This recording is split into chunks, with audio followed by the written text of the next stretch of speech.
It's time now for Media Watch. We're joined by Shona Bhattacharya here in the studio. Shona's got news of a new smartphone app, which she's going to tell us all about now. What is it? Well, it's the Shazam for U.S. political ads. So you've heard of that app, right, that tells you the name of the artist and the song of whatever is playing on the radio. Well, Ad Hoc tells TV viewers who paid for whatever political ad is running on air.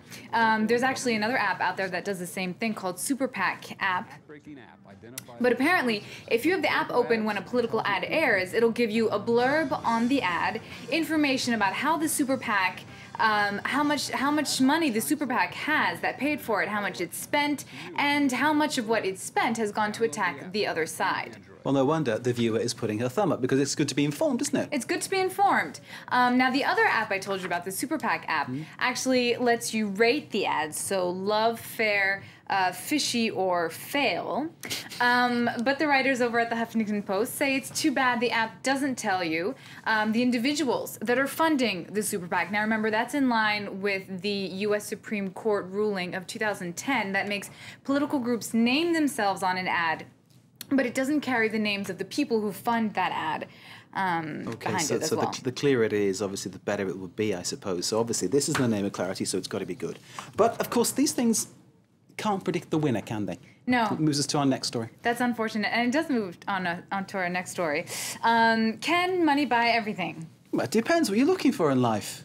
What about soccer games or Well, you don't want to buy the games? result of a football game. Not the result. Or a football game of any denomination. But could you actually buy the best players in the world, put them all on one field, and win?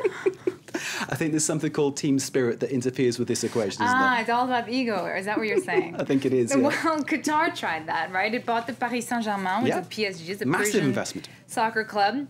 Spent a grand total of 150 million euros just in transfers, so that's 70% of the French league's transfer spending, so it's huge. But the very rich PSG, still hasn't won a single of its 3 games in the season so far. So the Huffington Post once again asks, is it serious, doctor? Look at this, Ibrahimovic.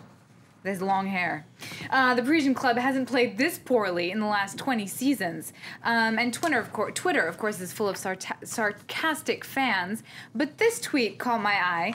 It says the PSG has hit rock bottom, but it keeps on digging, and maybe its leaders will find more oil to fund new adventures. What I find strange is that the fans boo, and I always find that's the cardinal sin for football fans if they boo their own team. That's what they do at the Parc des Princes if they don't play well. So I think you get the team you deserve by your behaviour. And maybe that's coming back to them. Maybe. Anyway, you mentioned gas. Yeah.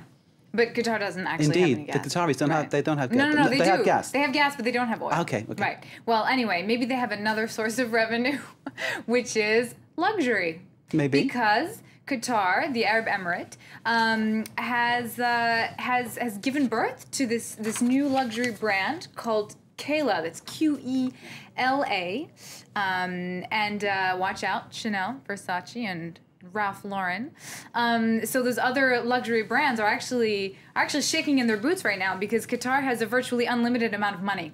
So that begs the question, can money buy taste?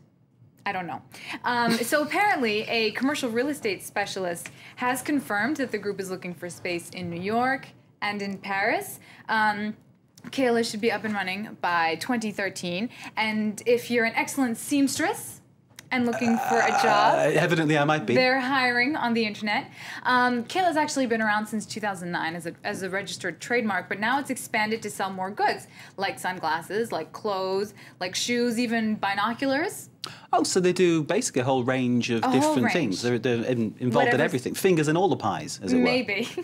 But Qatar actually already has a foot in the luxury market. So this is not a new completely, because they've already got 1.03% of LVMH in France. But does it have what it takes, again, to create a luxury brand, you know, with all that comes with it? Now, this Twitter user does not think so.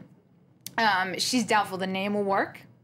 Moi means I'm not really sure. And the response, another user has replied that the logo doesn't doesn't look good either. So, but you never know. You know, Qatar says it'll start opening stores at home before it launches overseas, and every brand has started off as an unknown newcomer. And I predict Paris Saint-Germain will win soon. Shona, thank you very much indeed. Shona with Media Watch.